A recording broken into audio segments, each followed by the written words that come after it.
The Ravens finally finished the job in Week 3 against the Dallas Cowboys, winning it 28-25. Now it's blackout time. The Ravens welcome the Buffalo Bills to the empty back stadium in a huge AFC Championship potential preview with the Buffalo Bills and Ravens going head-to-head.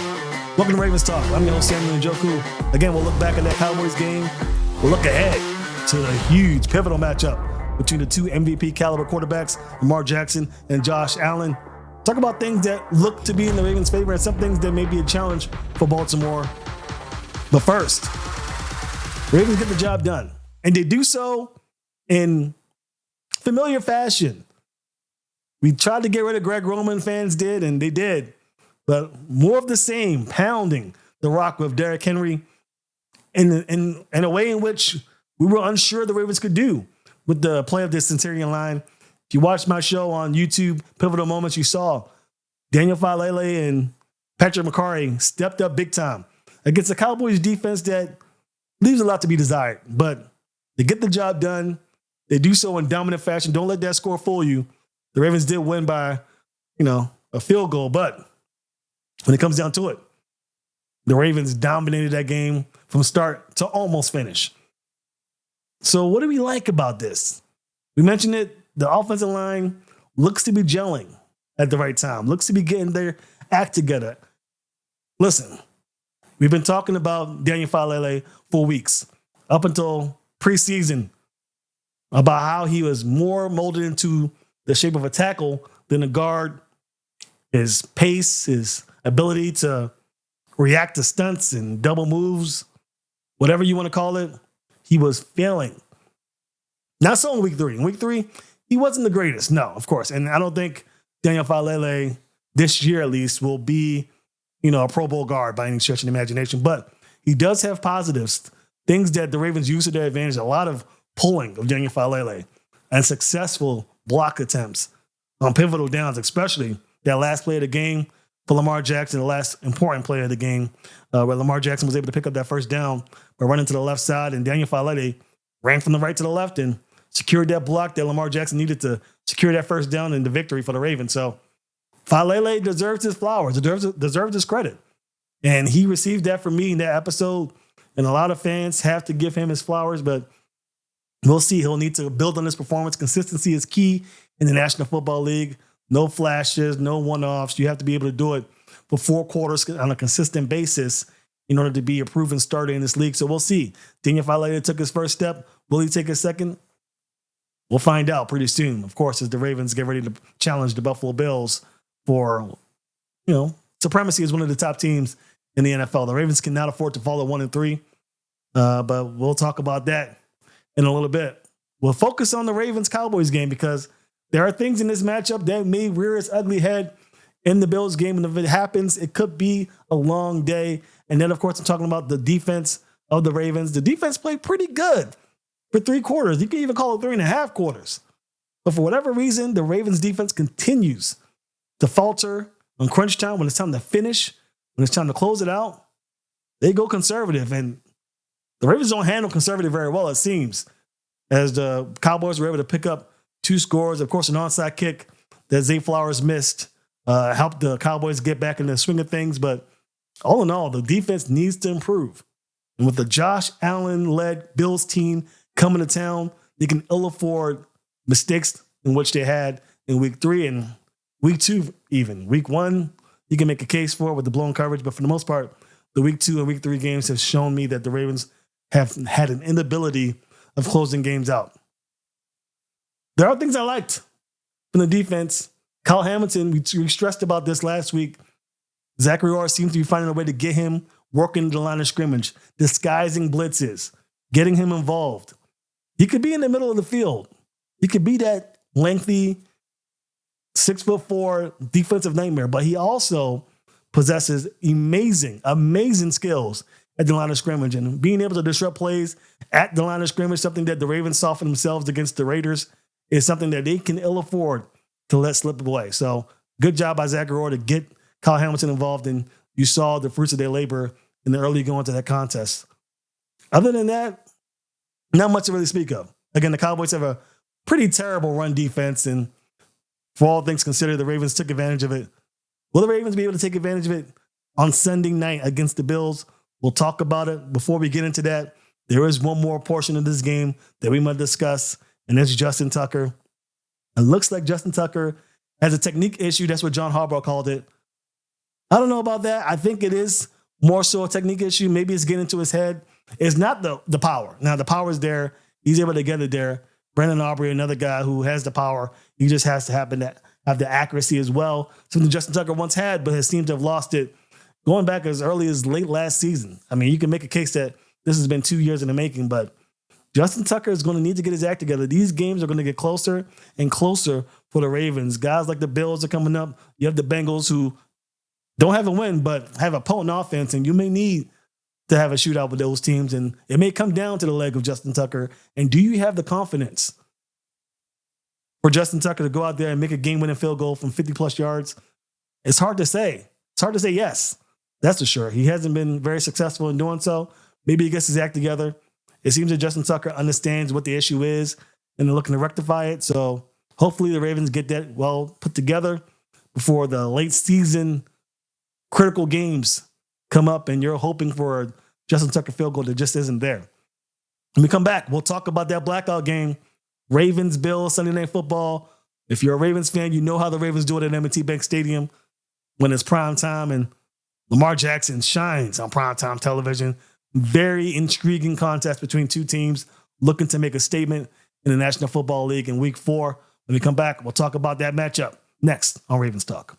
Welcome back to Ravens Talk. Again, the Ravens took care of business against the Cowboys. Got it done. The Ravens are, and Lamar Jackson in particular, shines during an NFC contest. I mean, the NFC teams cannot stop him. The only team that's ever defeated Lamar Jackson are the Giants, led by Daniel Jones. So that tells you fluke win by the Giants, obviously. He just dominates against these teams. And if you saw the Cowboys game, kind of got a whiff of the reason for that success. I mean, I don't know what the DC of the Cowboys was thinking, but Micah Parsons was not put in positions to take advantage of the interior line of the Ravens offense. I mean, for whatever reason, Max Crosby, Chris Jones, those defensive coordinators did a good job of putting those players, mixing and matching, moving them around, getting them in stunts, getting them in positions in order for the interior offensive line to crumble. But Micah Parsons was strictly on the edge for most of the time. And when he was in the interior, the Ravens did a great job of scheming him out of the play. So maybe the Buffalo Bills have that in mind with Von Miller and company. Who knows? It's going to be very interesting. And let's talk about it, because my favorite part of this upcoming matchup between the Bills and the Ravens is the Ravens' offensive scheme being a power run team. That's who they are, led by Derrick Henry and Lamar Jackson, against a Bills team who struggles a bit in stopping the run. Now, let's be serious here. The Bills have played great football, but the foundation of their team seems to be based on keeping 4 guys to the line, rushing with 4, getting consistent pressure. Not to discredit the Bills' defense. They get pressure with those 4 guys, but they're hoping that those 4 guys can do enough to give their DBs time to cover their opposing receivers and forcing them to make mistakes. That's not going to work against the Ravens. The Ravens play a very specific style of football, smash mouth football. And one of the weaknesses of the Ravens is the interior line. We mentioned it. Voorhees, a guy who's actually probably not playing, listed as doubtful for the game. We all know what that means. He's not playing. So we'll see what the Ravens do in regards to either putting Ben Cleveland at that left guard spot, putting Josh Jones in it, putting Macari at that left guard spot, which is most likely what's going to happen, and then have Rosengarding at right tackle.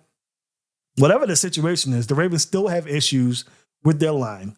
And for the Bills to take advantage of that, they're going to need to step outside the box of their conventional way of thinking. They're not going to be able to keep 4 guys at the line of scrimmage and expect the Ravens not to run it down their throats.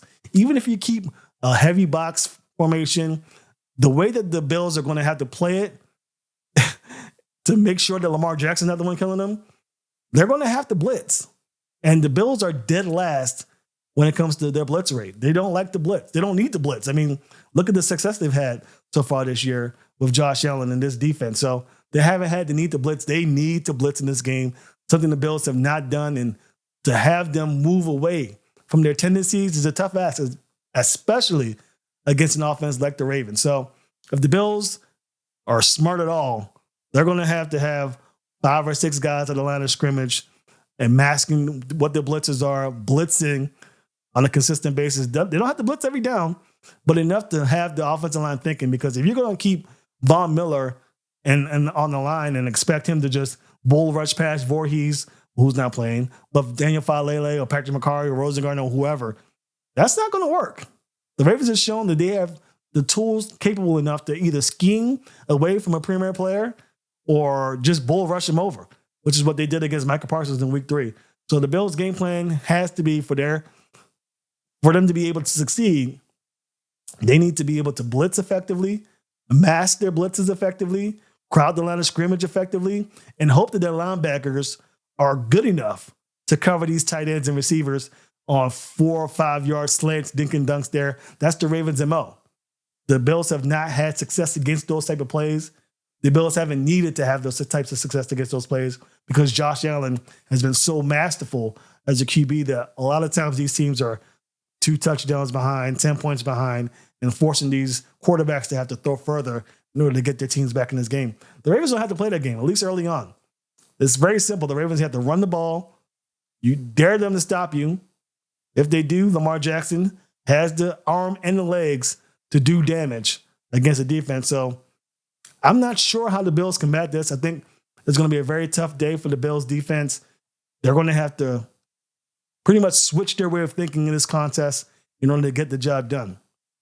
I don't see it happening, to be honest. I don't see the Bills having success against this Ravens team. I could be wrong. They could take a step back, the offensive line. But based on what I saw on week 3 against the Cowboys, I think it's going to take a lot for the Bills to have success against this Raven offense. Now, on the other side, you got Josh Allen, who's, let's call it how we see it. Josh Allen's the best quarterback in the league right now. I mean, he's playing the best. Of course, he played the Miami Dolphins, who lost Tua, and the Dolphins don't really have that great of a defense. The Jaguars are awful, of course. So they played teams that aren't up to the level of the Ravens, but the Ravens are 1-2. And you are what your record is. I know talent-wise, the Ravens are definitely better than their record, but you got to call it how you see it. The Ravens are going to, if the Ravens lose this game, everyone's going to say, oh, well, the Bills beat a team that's 1-3. So let's call a spade in that regard. But the way I see it, the Ravens do have the talent to match up to their receivers.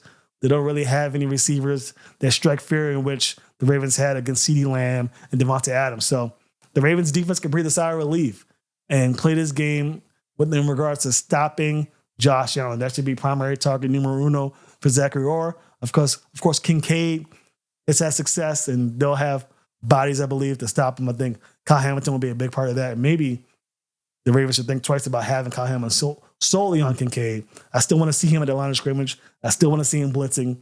If not with Kyle Hamilton, with DBs in general, a la what Mike McDonald did last year.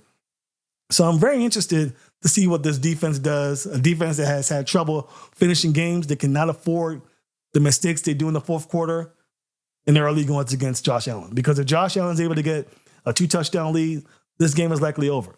It's just calling it how you see it. This game will be over if the Ravens get down by 2 scores. The offense, I don't believe, at this moment is built to come back from 2 scores because of the way the offensive line is built.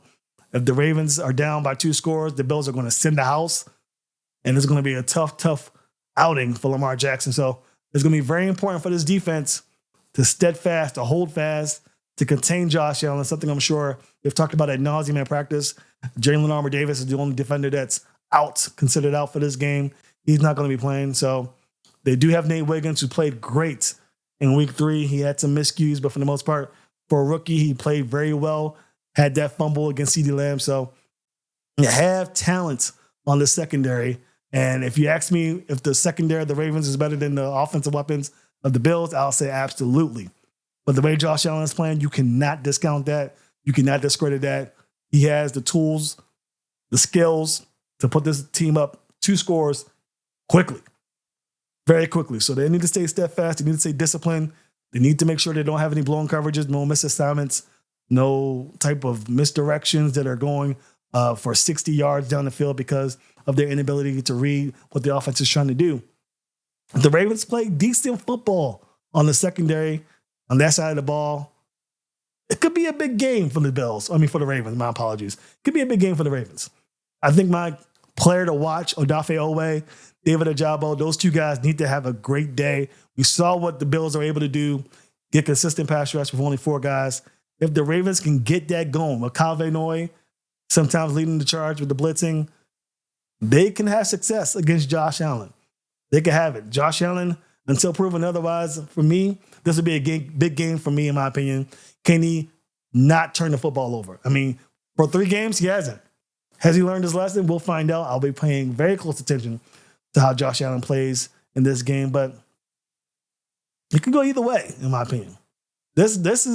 I want to see if the Ravens defense can lock in for 4 quarters. They haven't been able to so far. Not at all. They have not been able to. And until you show me differently, I'm going to believe who you say you are based on your play on the field. So, big contest, big game for the Ravens defense.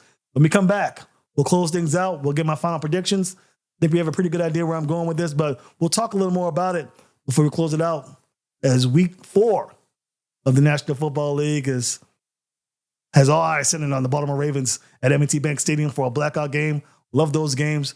We'll talk a little more about it next on Ravens Talk. Welcome back to Ravens Talk. We talked about it. Bills, Ravens. A lot of things that I see on film has me very excited for this contest. Again, I think the Bills defense will need to totally change the way they play football if they're to stand any chance against this power run game. I could see the Ravens playing a very heavy line, heavy protection, getting Derrick Henry going, daring the Bills to change the way they play defense. The Bills play a very basic style of defense. I think the Ravens will test them early. On the opposite side, can the Ravens defense prove that they can lock in for 4 quarters? They cannot afford mistakes against Josh Allen. He has proven through 3 weeks that he is the best quarterback in the league for now, and he'll let you pay if you aren't on your toes, if you aren't on your P's and Q's. So very interesting to see the Bills' approach to attacking this defense. Likely more of the same with the Bills. I mean, Josh Allen's getting it done with his arm. I mean, last game, I think he had 5 rushes against the Jaguars. I mean, obviously with that game the way it was, he didn't have to do too much with his legs, but be very interesting to see how the Bills handle it. I would not lull yourselves into sleep if you're a Ravens fan or a Ravens player. Josh Allen can go. I know you have a dynamic quarterback yourself and Lamar Jackson to practice with, but Josh Allen's a big boy, and he will run you over if given the opportunity. So the defenders need to make sure that they're locked in for 4 quarters at M&T Bank Stadium. It's going to be rocking. If you get the game going early, get an early lead, the crowd will be in your favor, and they'll help them tremendously for 60 minutes. My prediction, I think the Ravens get the job done. Again, I'm very focused on what the Bills defense will be able to do. I just don't think that the Bills defense, and let's be honest, the Bills defense playing great. A lot of injuries on that side of the ball. They're masking a lot of deficiencies, especially in that second level of their defense. They've done a phenomenal job. A lot of that had to do with Josh Allen getting those leads early and forcing the opposing offenses to really attack the teeth of their defense, which is their secondary. But if the Ravens can get it going early, get those dick and dunks going against a linebacker group that leaves a lot to be desired, get the running game going against an interior front that may need some extra help, something the Bills aren't used to providing for them. Could be a big game for the Ravens. Now, the question will always be, will the Ravens be able to finish this time? If they can't, I got the Bills winning. But if they hold fast and lock in for 4 quarters, I don't see why the Ravens don't win this game. I give them a 31-30. I give the Bills some respect. I say 31-30, Ravens win, move on to 2-2, and over to week 5 against those Cincinnati Bengals. That's going to do it for your Ravens Talk. It's been a phenomenal few days for the Ravens, getting the win against the Dallas Cowboys and heading home to M&T Bank Stadium to get on primetime television, Sunday Night Football. If your fans are in attendance, hope you enjoyed the game. I got the Ravens winning 31-30 again. Ravens defense need to lock in for 4 quarters and potentially surprise the world. The Ravens are favorites in this one, and that's probably because, the pundits know that the Ravens roster is to be feared, and the Bills do have some deficiencies on defense that the Ravens may be able to overcome. But when it's all said and done, if you don't play for 60 minutes, you lose. So the Ravens need to make sure they do just that against those Buffalo Bills, who, in my opinion, are one of the best teams in the AFC. We'll see it one way or another. We'll talk about it next week. Hope you guys enjoy the games. Hope the Ravens win. We'll see if they're 2-2 or 1-3, staring at a potential disaster of a season in 2024. See you next week.